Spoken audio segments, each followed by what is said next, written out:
بسم اللہ الرحمن الرحیم. ہم سب سے پہلے انڈیا کے فالس فلیگ آپریشن کا ذکر کریں گے آج, اور وہ تھا high jacking of Ganga airplane on 30th of January 1971. یہ جہاز سری نگر سے ہائی جیک ہوا, لاہور میں یہ لینڈ کیا, اور اس کے بعد اس جہاز کو بلو اپ کر دیا گیا تھا, جہاز تباہ ہو گیا تھا, اور اس کے بعد اس کی جہاز کی تباہی کو ہندوستان نے ٹوٹل بلیم کیا پاکستان کو, اور اس کے بعد انہوں نے ہندوستان کے اوپر سے ساری اوور فلائٹس کو بند کر دیا. امپورٹنٹ ایشو کو سمجھنے کے لیے کہ اس کی امپورٹنس کیا ہے, آپ کو یہ سمجھنا ہوگا کہ 1971-70 کے واقعات کیا ہیں. 1970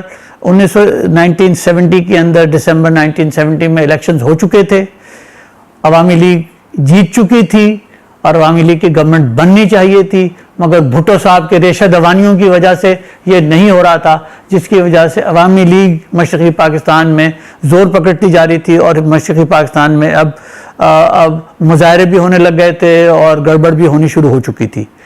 اور ہندوستان کو یہ بات اچھی طرح پتہ تھی کہ ہندوستان میں پاکستان کی فوج بھی بہت تھوڑی سی ہے, اور اگر وہاں پہ ہم زیادہ گڑبڑ کریٹ کروا دیں گے تو پاکستان کے لیے مشکل ہوگا اس کو کنٹرول کرنا.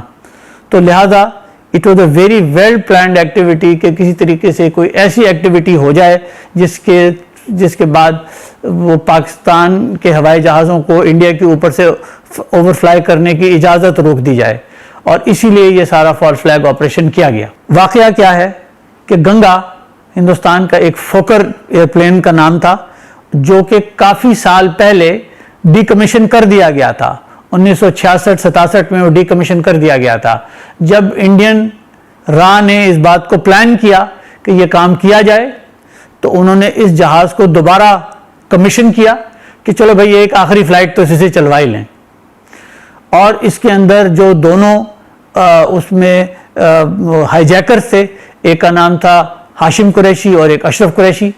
ہاشم قریشی اور اشرف قریشی دونوں انڈین ایجنٹ تھے, اور بعد میں یہ بھی پتہ چل گیا تھا کہ یہ انڈین بارڈر سیکیورٹی فورس میں نوکریاں کرتے رہے. فوکر کے اندر 54 پیسنجرز کو بیٹھنے کی جگہ ہوتی ہے, اس میں 26 پیسنجرز موجود تھے, اور یہ 26 پیسنجر سارے انڈین سروسز کے آفیسرز تھے اور ان کی بیویاں تھیں, ان میں سے کوئی سیویلین نہیں تھا. اب یہ لاہور جہاز ہائی جیک ہو کر پہنچا, اور انہوں نے ہندوستان نے فوراً پاکستان کو بلیم کیا کہ یہ پاکستانی بیکڈ کشمیری مجاہدین ہیں جنہوں نے اس جہاز کو ہائی جیک کیا ہے. اور ان دونوں نے, ہاشم نے اور اشرف قریشی نے, لاہور میں لینڈ کرنے کے بعد پولیٹیکل اسائلم مانگا, اور یہ کہا کہ جی ہم بھٹو صاحب سے بات کریں گے.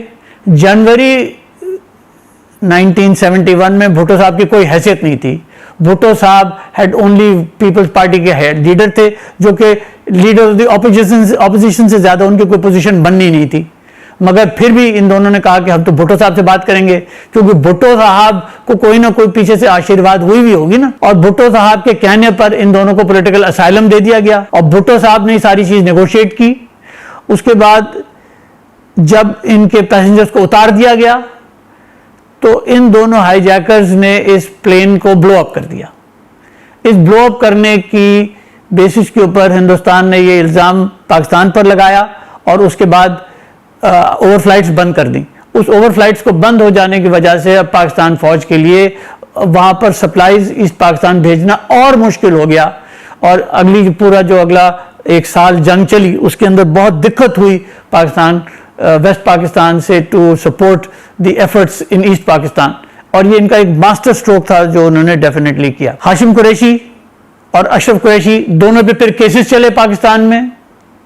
ہاشم قریشی صاحب کو 19 سال کی سزا ہوئی. 19 سال کی سزا میں سے اس نے 1980 میں 10 سال کی سزا کاٹنے کے بعد اس کو گورنمنٹ آف پاکستان نے ریلیز کر دیا. انڈین را نے اس کو نیدرلینڈ میں سیٹل کروایا, اور اب ہاشم قریشی سری نگر میں ایک بہت بڑے بنگلے میں رہتا ہے. اشرف قریشی پاکستان میں ہی رہا اور یہیں مر کھپ گیا. تو یہ تو ہمارا سب سے پہلا فالس فلیگ آپریشن تھا, اور جس سے پاکستان کو بے انتہا نقصان پہنچا. میں نے اس کیس کے سلسلے میں 51 ریفرنسز دیے ہیں اپنی کتاب میں, جو یہ میری ساری بات جو میں نے آپ کی خدمت پیش کی ہے, یہ ساری اس سے ثابت ہوتی ہے کہ یہ جو چیزیں میں نے آپ سے کہی ہیں ان کی بیسس کیا ہے. آپ کا شکریہ.